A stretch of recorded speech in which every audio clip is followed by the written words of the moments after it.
Just to for listeners, it basically is the heart of the district from Philadelphia. It represents the downtown center city. It represents South Philadelphia. It has some of the wealthiest neighborhoods in the city, as well as, in some sense, ways, some of the poorest. It is it is thriving in many respects, but it is also increasingly unequal. Stephanie, I know you're a housing activist, and housing is a particular concern of mine. It's one of the district is experiencing extreme levels of gentrification and also disinvestment in the kind of peripheries of the district.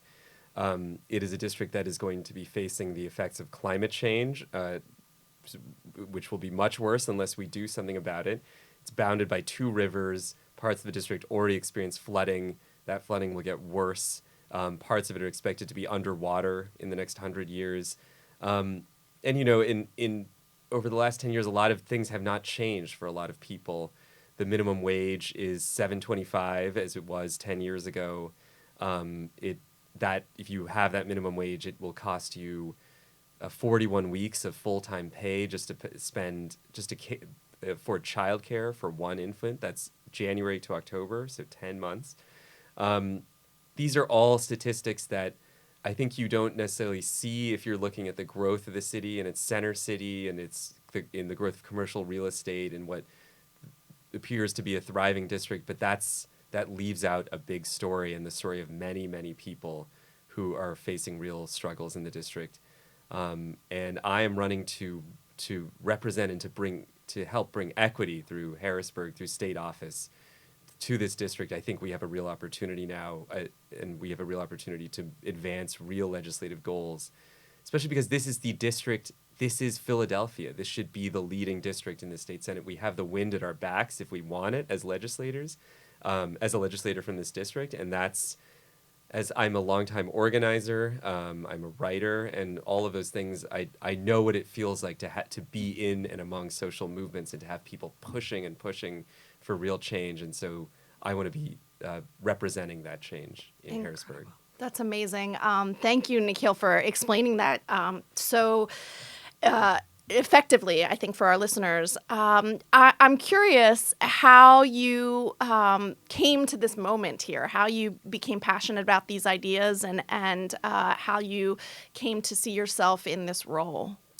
So, I have been an organizer for some time, but it's not my whole life. Maybe the last 10 years or so, 10 years that I have lived in Philadelphia.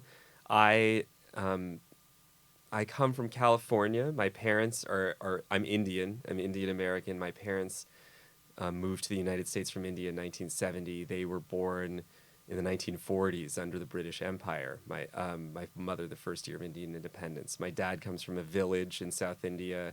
My mother from the city of Bangalore, which in the 40s and 50s and 60s was a very small town. Now is a big kind of tech city in India. They owned a pizza restaurant when I was growing up, and that's where I grew up. That's essentially where I learned, I feel, everything that I know. It was staffed with refugees from El Salvador who worked there all 19 years that it was open, and my parents were able to secure them status in this country, documentation, because they were immigrants and they felt that there needed to be solidarity among peoples. I think that that was something that was instilled in me from a young age. It was the idea that we all come from different places. I just remind listeners that the people in this country are all newcomers to this country for the most part, except for the indigenous people.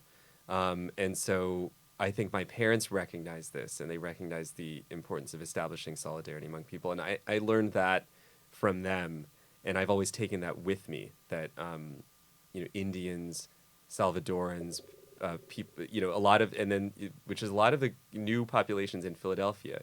We have a growing immigrant population in this district in particular. People from Indonesia, Southeast Asia in general, from South Asia, from Mexico, who are the growth in the city. And so I see myself as part of that change as well. I I'm a journalist by trade. I write for the New Yorker and the New York Times. I write until recently. I was the columnist on cities, architecture, and design for the New Yorker, and I write about those topics for the New York Times, chiefly for the magazines. Um, and I came into that work for the same. I sort of was attracted to that work for the same reason I was attracted to organizing, and it was through experiencing housing insecurity myself. My parents, after they had to close their restaurant at a certain point, the landlord sold their building. They moved back to India for a few years, and so when I got out of college in 2005, I needed to find an apartment in the United States. I couldn't really go back to India. That was not. I mean, it's where I'm very familiar, but it's not my home. And I found the first job, an apartment I could get in New York City. I was making $28,000 a year. My apartment was $1,000 a month. You don't have to do the math. It's just not doesn't really pencil out. So I was borrowing money, struggling to get by, and the kind of the thing that really clarified something for me was when during that period, the New York City, dropped a development of just a few blocks from my house in what was a fairly diverse neighborhood that would build 16 high-rise luxury towers and a basketball arena. And it was a no-bid contract. It was built by a racist developer. Politicians had been bought off essentially to accomplishment. There were promises of, essentially spurious promises of job creation, affordable housing for a district that needed real affordable housing and needed real jobs. And none of these were true of this project. And so just trying to investigate this project, it was some of the first writing I did around cities, and also to become part of the organized movement against it. I realized that we were completely outmaneuvered. The way that development politics worked in a city of New York, like New York City, became clear to me in terms of how much developers really ran things and how much they could completely control land use decisions, community decisions, things like that. And so I came into this actually out of an experience of defeat. I wanted to write to learn how real estate and architecture expressed power in our lives, and I wanted to organize in order to fight the very things. And so I wanted to learn to organize, and so I became a volunteer with Unite Here, the Union of Hospitality Workers, which represents hotel workers. In Philly, represents workers at the stadiums.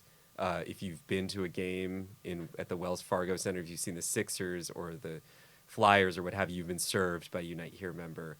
It also represents workers in the school district, cafeteria workers, noontime aides who are student safety staff. So if you've been in the school district of Philadelphia, if you have children in the school district, they are also served by Unite Here members. So they're everywhere. They're low-wage workers largely, although higher wage than they would otherwise be thanks to their union. They, in many cases, have health care or decent health care. And becoming part of this union as a volunteer organizer suddenly gave me the sense of what it was like to have power among people who looked like me and who could win. I'd seen people lose, and now I was seeing people win. So one of our biggest victories was in 2013 when Governor Tom Corbett of Pennsylvania cut $1 billion from the state education budget. And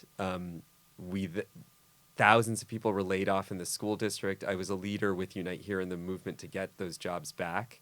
We organized a hunger strike on Broad Street in downtown Philadelphia. Outside the governor's office, a 2-week fast for safe schools. We brought national media attention to this, and we were able to get thousands of jobs back in the teeth of fierce Republican opposition.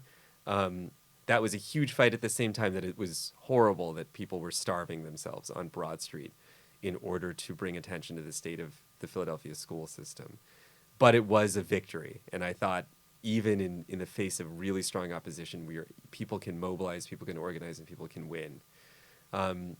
In 2016, I became a leader in this Bernie Sanders campaign in South Philadelphia, and out of that campaign founded an organization called Reclaim Philadelphia, which has played a huge part in a lot of progressive electoral victories in Philadelphia, electing our district attorney, Larry Krasner, one of the leading voices on criminal justice reform in this country.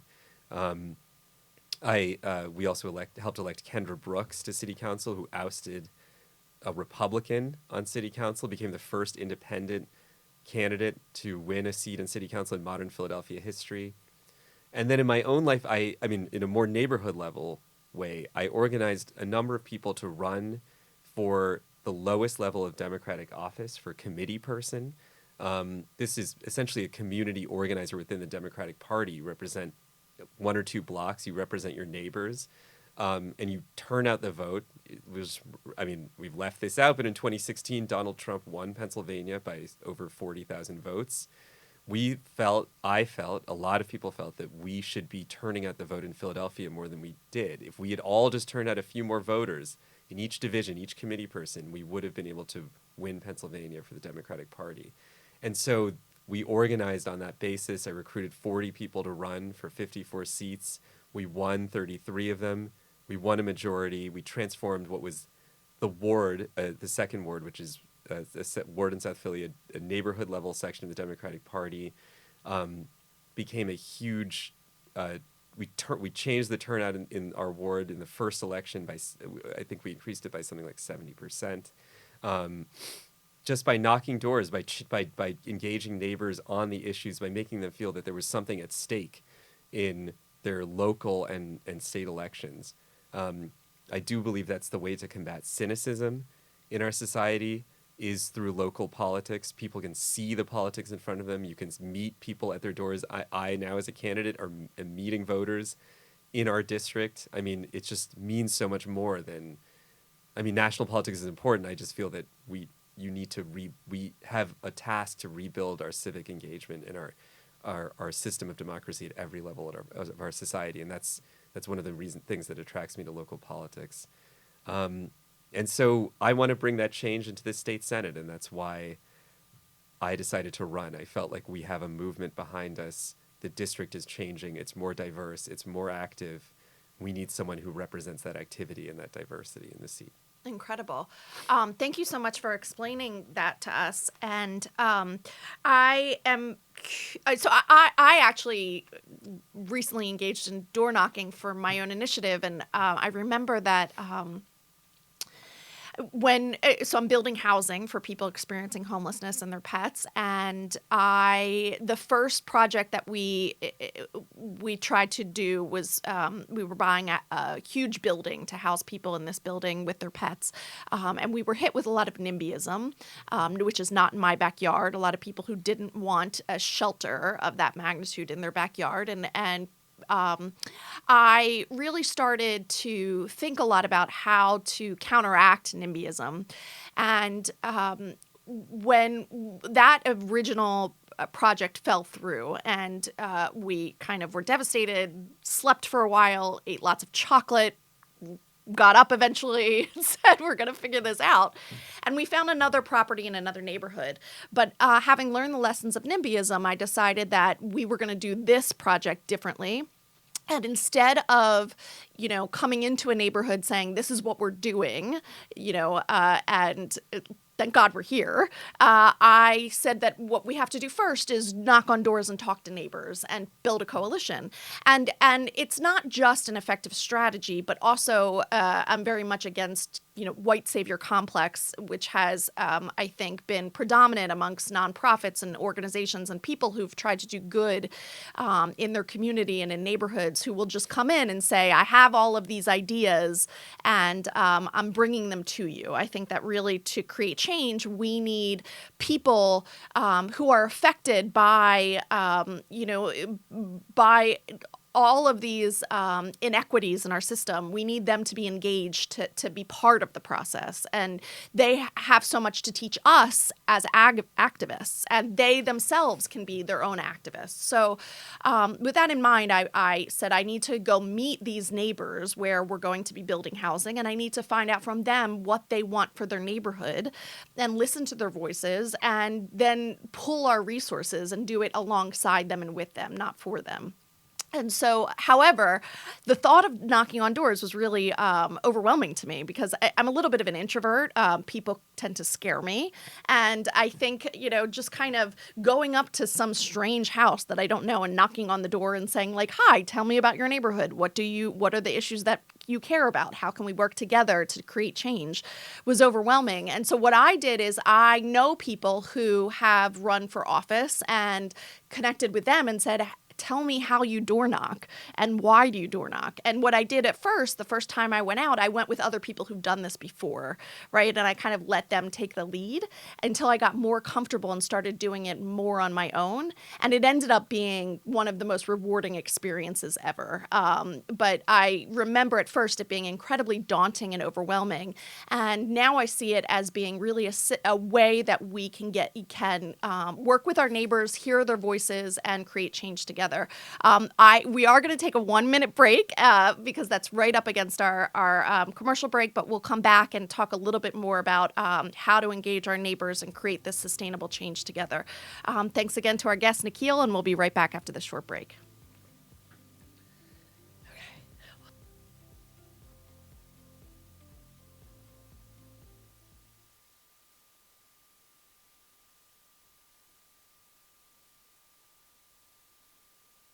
Our hearts are made stronger by how we treat others. Put her there.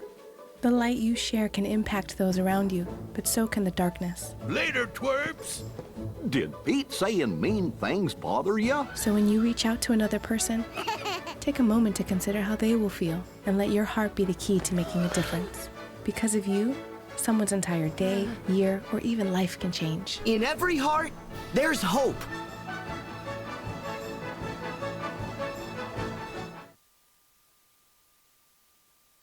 Sometimes the things we do or say can make others feel hurt, excluded, or isolated. Everything you say and do creates an impact. How am I supposed to save the whole world? You can't think about saving the world. You have to think about saving one person. Because of you, someone's entire life can change. You don't have to be a superhero to have a positive impact. Friends? Friends.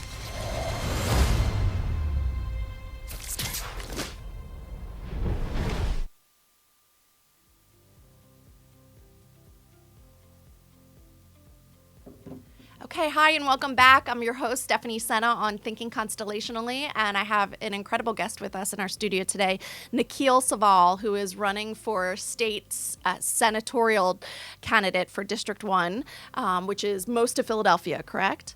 And so basically, we've been talking a lot about how Nikil became incredibly engaged and active and his work with Reclaim Philadelphia, which has had incredible successes since he founded it in 2016. And I had one time on the show Kelly Morton, who spoke about Reclaim and this moment in 2016 of really people who had been working on the Bernie Sanders campaign and then when he lost the Democratic primaries, she was devastated, but still turned out for Hillary Clinton. And then when Trump won, there was kind of this massive exhaustion, heartbreak, disappointment, and this feeling of like, well, what to do now with all this energy that we had created during the Sanders campaign, and being able to really kind of mobilize with that and turn it into what we now have as Reclaim, which is basically getting people, especially on the local level, to turn out, to show up, to be involved, to be part of their elections, to run for office, and to be really engaged. And she talked on the show about all the incredible gains that Reclaim has made in such a short period of time, but really is largely responsible, I think, for kind of connecting voters to issues that matter to them and showing them how they can change these policies, which is the antidote as you said, to cynicism, right? It is getting them involved in their local elections. They can meet the candidates. They can see these changes for themselves. They can see, Kendra Brooks would be one amazing example, right? Is that she is a neighbor in Philadelphia who, like many others, has struggled in her life and been affected by these inequities in our systems, and has been an activist and ran for office in city council.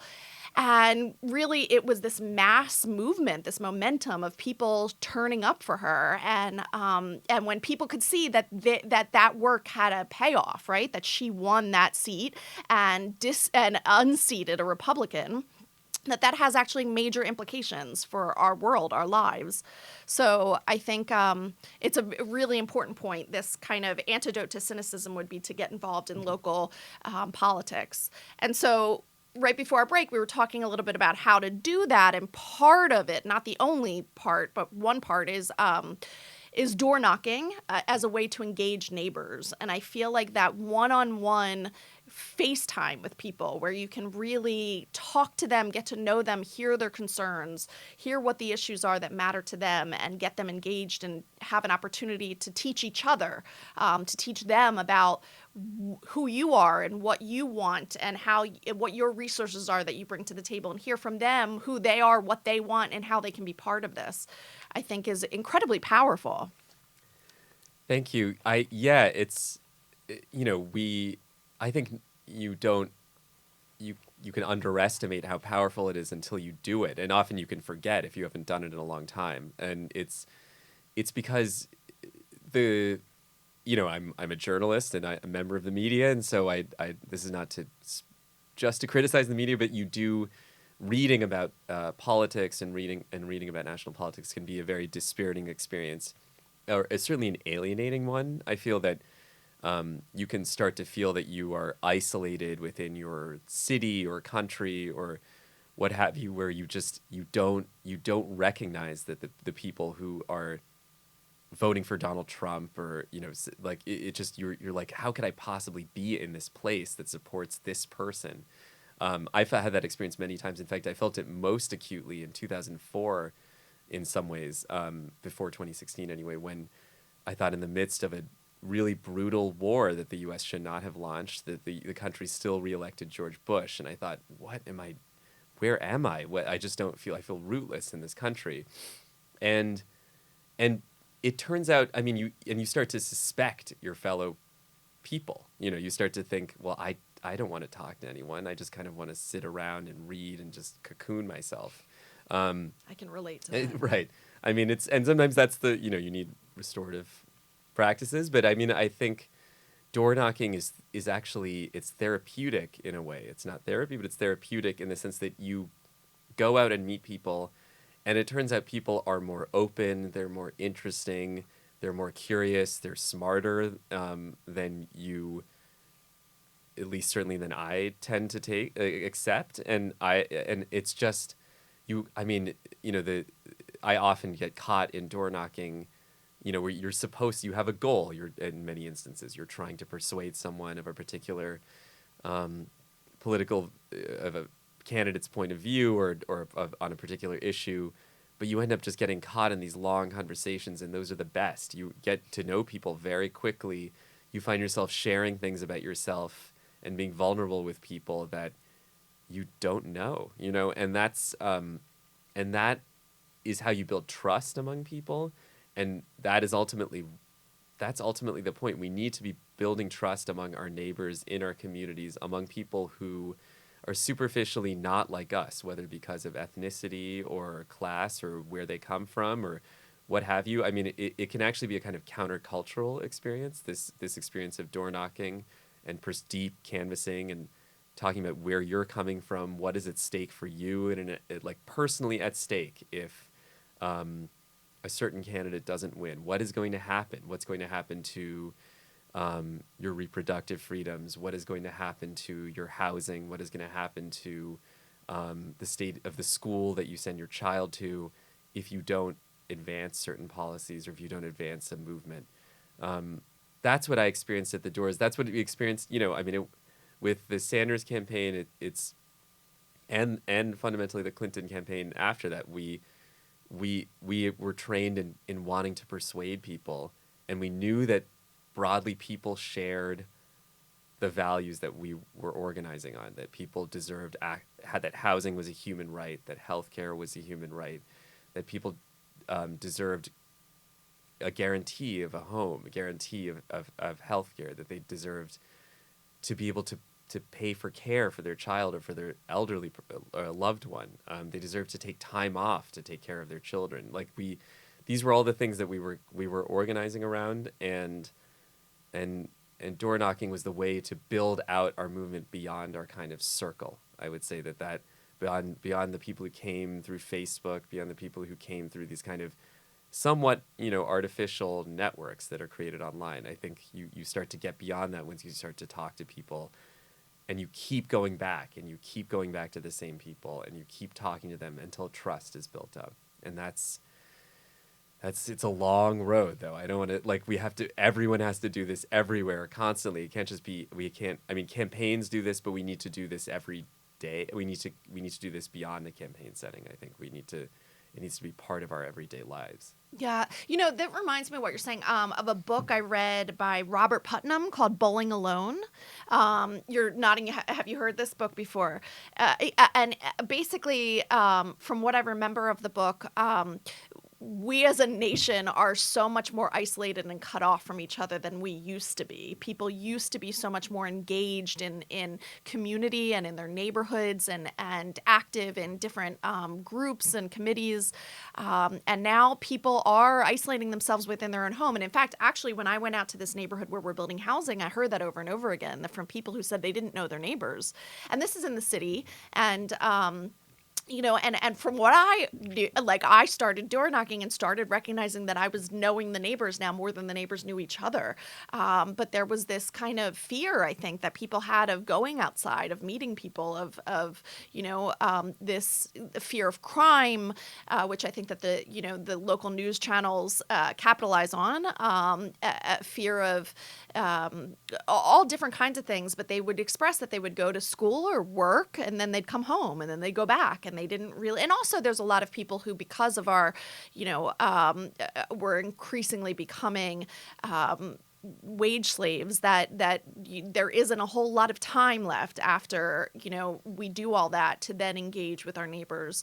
But I think that is a shift that has happened over time, and I think that shift has rippling implications for our policies and our laws and our democracy. Really, I think that our democracy is threatened because we are not more engaged and involved with our neighbors. And so door knocking can be the antidote to cynicism, but also to I really think can help save our democracy. I know that sounds kind of hyperbole or overwhelming, but I believe it.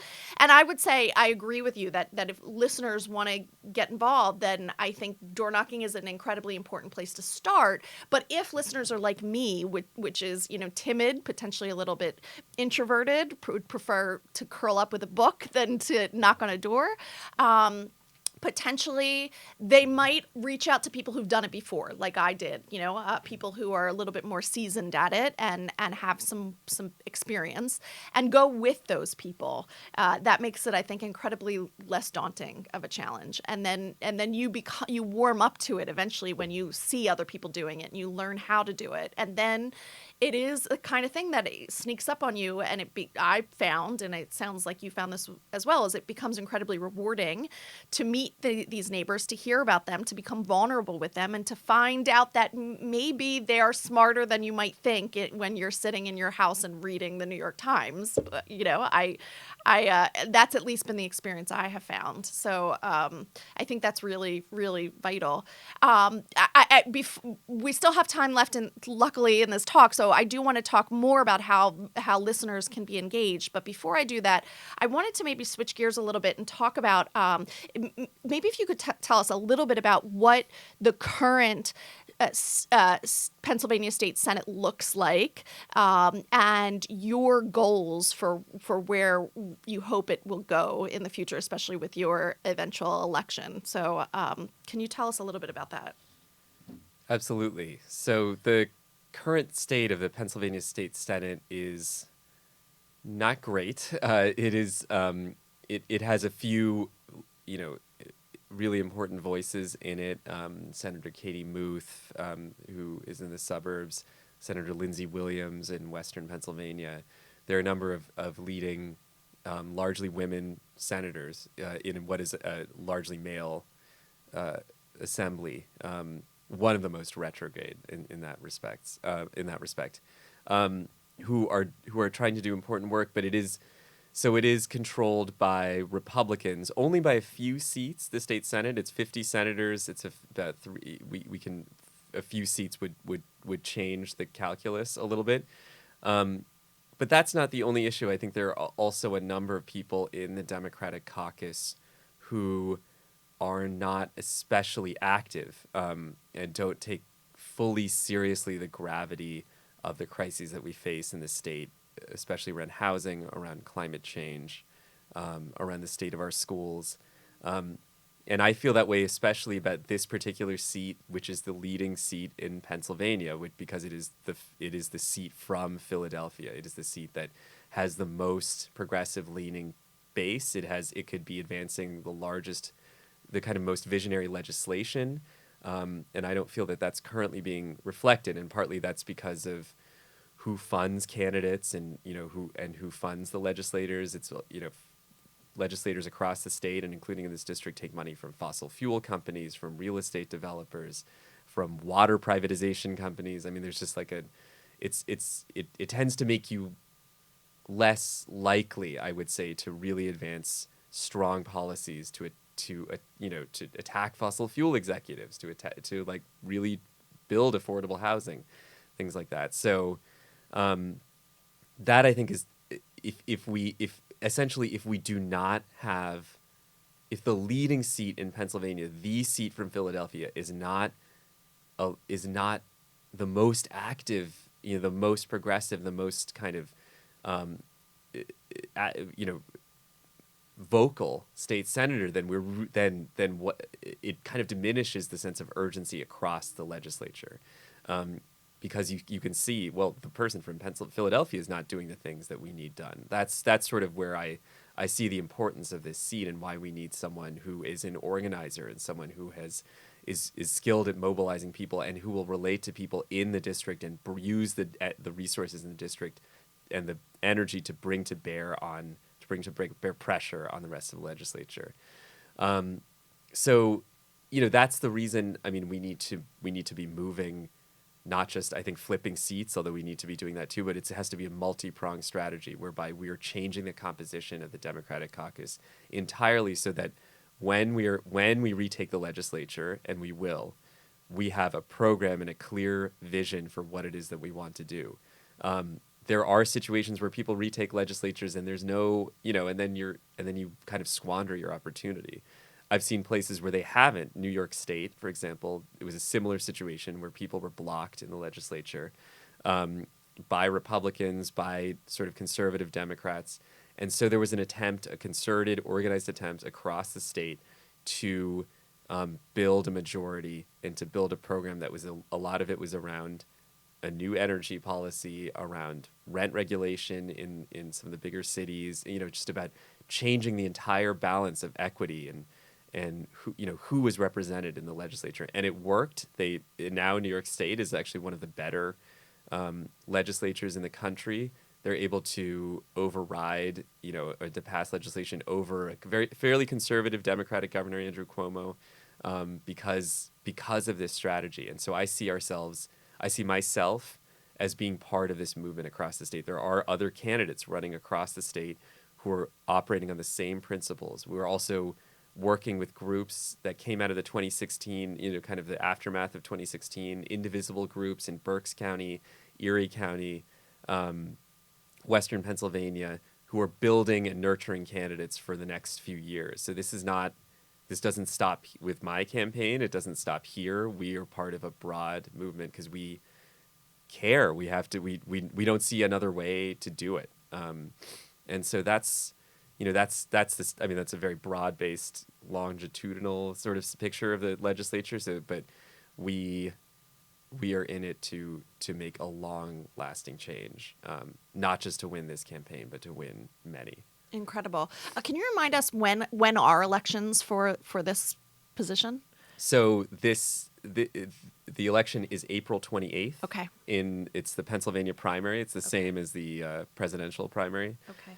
So we are trying to, that's going to take up a lot of air, and understandably, but local elections matter, and local elections matter because the things that the state does, the state is we can affect. You can affect the election in Philadelphia if you were part of this movement, if you organize, if you campaign. We can change it here. So I just want to urge that people not just this election. There's state representative races. There are lots, but I just urge people to focus on what is going on closest to the ground. Incredible. Really significant. Okay, so April 28th, and I will continue to share that date as long and as much as I can, and really inspire voters to turn out for Nikil and to help campaign for him also. So we're going to take a short break, and we'll be right back after this 1 minute. See you very shortly. Okay.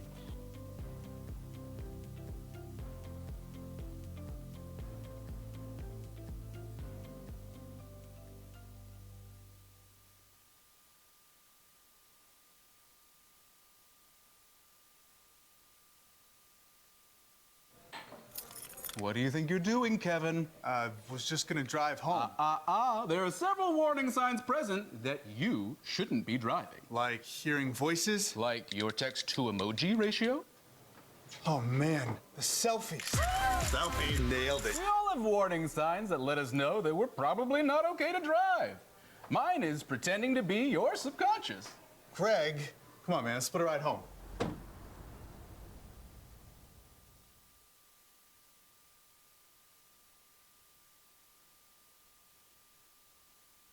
Not completing high school is more of a social thing than it was an academic thing. Even though all these years have passed, I still had that longing to have my diploma. I have a mentor, and she convinced me to continue my education. No one receives a diploma alone. If you're even considering getting your high school diploma, go get it. You can do it. Find free adult education classes near you at finishyourdiploma.org. Hi, and welcome back to Thinking Constellationally, the show where we connect the dots between systems of inequity and between ourselves and our neighbors. I'm your host, Stephanie Sena on USALA Media, and today's guest is Nikil Sabal. Nikil is running for PA State Senate District 1 race, and the election day for that is April 28th. So that is the day of the presidential primaries, and it's going to be a big day in Pennsylvania, but we are urging voters to pay close attention to local campaigns and candidates because that's really important as it affects our lives, and everything from funding to schools to issues of immigration even on the local level, and issues of housing, healthcare, so many issues that these local campaigns can push the needle towards. So based on issues, starting with issues, I'd love to talk to you a little bit, Nikil, about what issues are you most passionate about, and which do you hope to change when you get into office? Thanks. So, I'm passionate about a lot of issues, I would say, and the state affects so many of them, but, two that are really close to my heart, and I actually see them as fairly interconnected, are climate change and housing. And, I'll just focus on housing for a minute, but it is connected to to combating carbon emissions in our state. So Philadelphia is, by some measures, a much more affordable city than so many others, certainly others that I've lived in. But it is actually experiencing extreme housing pressures in a way that may not be obvious to everyone. So some are just gentrification in the urban core. There are certain neighborhoods in Philly that have experienced extreme changes in wealth and rate and the composition of the racial makeup of those neighborhoods. Graduate Hospital, for example, was a neighborhood that was largely black and working class until in the last 20 years it would flipped. The ratio is inverted of black to white residents, and it has become the richest area in Philadelphia. So it is a clear instance in which development pressure and the speculation to some degree have just created a completely different neighborhood than used to be there. That's, I think, a lot more familiar to many people who look at housing in San Francisco or New York. You see things like that happening all the time, and it's really wrenching for so many people who are displaced, who face pressures to stay in their home and things like that. But there's another side to this, which is disinvestment in so many other neighborhoods. So the long history of the United States housing market is such that we have retreated from public housing. We've retreated from providing housing for people federally and through state funding. Philadelphia has lost so many affordable units. They've demolished public housing towers, replaced them with not as many units as they used to have. We're just constantly shedding units and increasing other kinds of units. And so we just are not building enough affordable housing to keep enough people in their homes. People who have housing are often struggling to stay in it, whether they're renting or homeowners. The statistic I've seen is that 125,000 Philadelphians pay over 50% of their income in homeownership costs or rent. And so that accounts for a very high eviction rate. The fact that people don't have right to legal counsel if they're faced with eviction until recently in Philadelphia, in fact, but that's true across the rest of the state. And then also the cost of just home repairs. I mean, Philadelphia has a lot of housing, but that housing is in bad shape in many instances, and people cannot afford to pay to stay in their homes. There are some meager programs to help people make home repairs, but those are really means tested, and it's very onerous to try and get support for home repairs, and those are essential. I mean, if you've had a home that has needed repair of some kind, if you have had a leak or anything like that, you know how terrible that can actually be. And imagine just having that constantly and not being able to afford it, and eventually that driving you out of your home or making you need to sell or move. That is the case for so many thousands of people across this city and frankly across this state. So that is why it's one of the many reasons that I'm one of a number of candidates calling for a homes guarantee, which would change it's a multi-pronged strategy, but essentially it means a generational investment in affordable housing. And it means building housing. It means making it easier to build housing in a number of areas. We talked about NIMBYism earlier and wanting to be able to build housing in areas where it isn't getting built. And also protecting renters across the state, as well as changing the way people own and sell land. I'm a big proponent of community land trusts, which are essentially they're nonprofit trusts that separate selling and owning a home from the land underneath it. So you can put land several blocks into a nonprofit trust that makes it permanently affordable, such that people sell and buy homes, but the price isn't allowed to go up beyond a certain amount. So it keeps a lot of areas permanently affordable. We need to be exploring that at a state level and making it easier for municipalities to have more parcels become community land trusts. It's being done all over the country. I think we need to do, and some of it is being done in Philly too. I think we need to do more of that. I think we need to build thousands of units of affordable housing. We should also be preserving the units where we have it.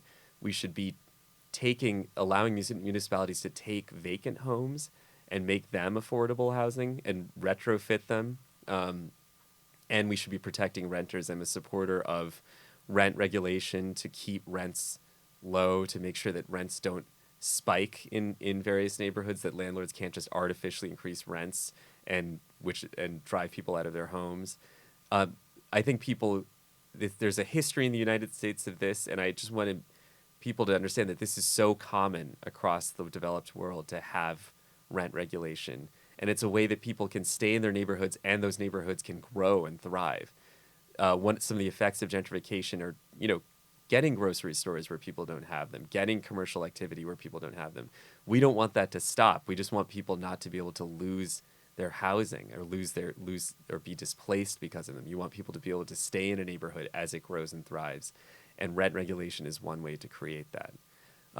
So these are all the aspects of a homes guarantee. I mean, they span the spectrum from making sure that the unhoused are housed to making people who are working or middle class, but who are nonetheless struggling because their wages aren't keeping track with their home payments or their rent payments. So we have had years and years of a lack of investment in this kind of housing, and I think now now that more and more people face housing pressures, as they face the effects of speculation in housing, of outside developers coming in, changing neighborhoods just for themselves, not for the people who are living in the city or trying to move to the city. I think people are starting to recognize how terrible the housing crisis is and how we need state action to change it. Incredible. And this is obviously something that's incredibly close to my heart too. So thank you for advocating for the homes guarantee and for safe and fair housing for all of us. And as you mentioned, climate crisis is intimately involved in housing. First of all, the people who are the biggest victims of climate crisis tend to be the people who are the most vulnerable already, who are the poorest. The housing stock in Philadelphia is incredibly old and energy inefficient, and so generally people who are low income are paying higher utilities actually because their homes are so incredibly energy efficient, and they tend to be the property that they can rent or purchase from is often in areas of the city which are hit the hardest by climate crisis and by the lack of resources. Throughout Philadelphia, but that's also throughout the entire world, actually, is that climate crisis is becoming increasingly more challenging, especially for people who are already experiencing significant challenges economically.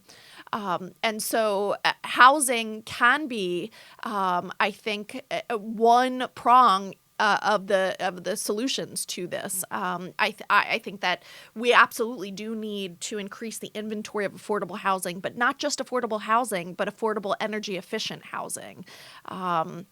And really, I think, make concerted effort to offset some of these climate struggles that people are having. It does affect us all. It is kind of like I consider it to be a snake that's eating its own head, right? And we all are feeling the devastation of climate crisis, but certainly the poorest amongst us are feeling it, are hardest hit, I would say.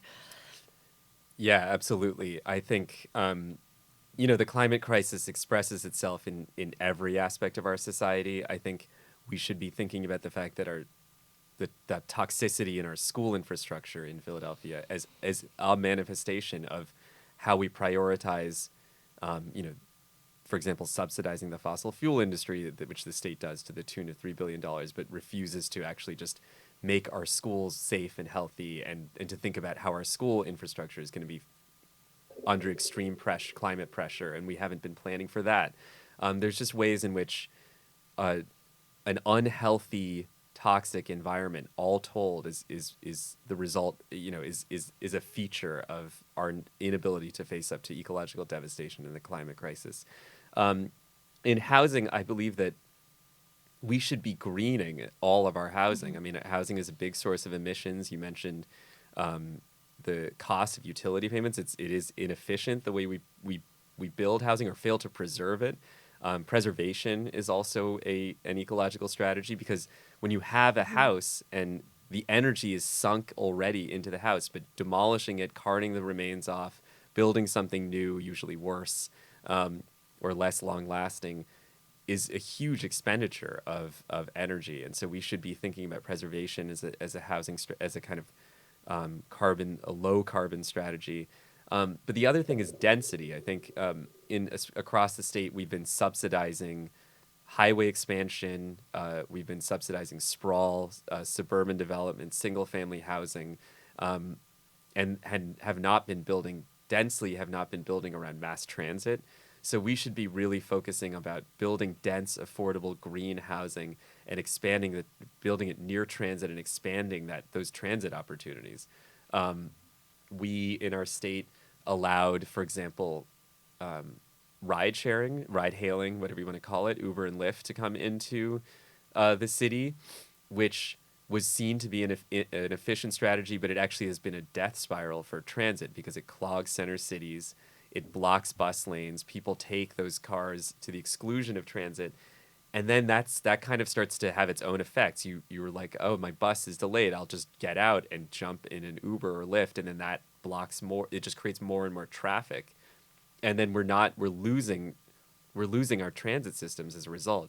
So I believe that we should be really moving away from cars, really moving away from highways, moving away from single-family suburban style housing, and in towards denser style housing, and to just pouring money into transit. That's what that is part of a Green New Deal for the state, which is what I'm calling for. I also believe that all of our housing should be off of natural gas. I think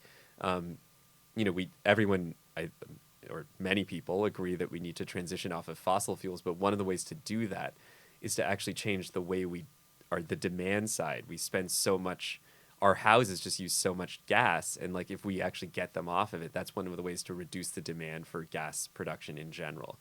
New York State, again, is moving on this. A number of states are moving on it. We should be doing it in Pennsylvania. Pennsylvania is slated to be the third largest extractor of new oil and gas after Canada. So not just in the country, but after internationally.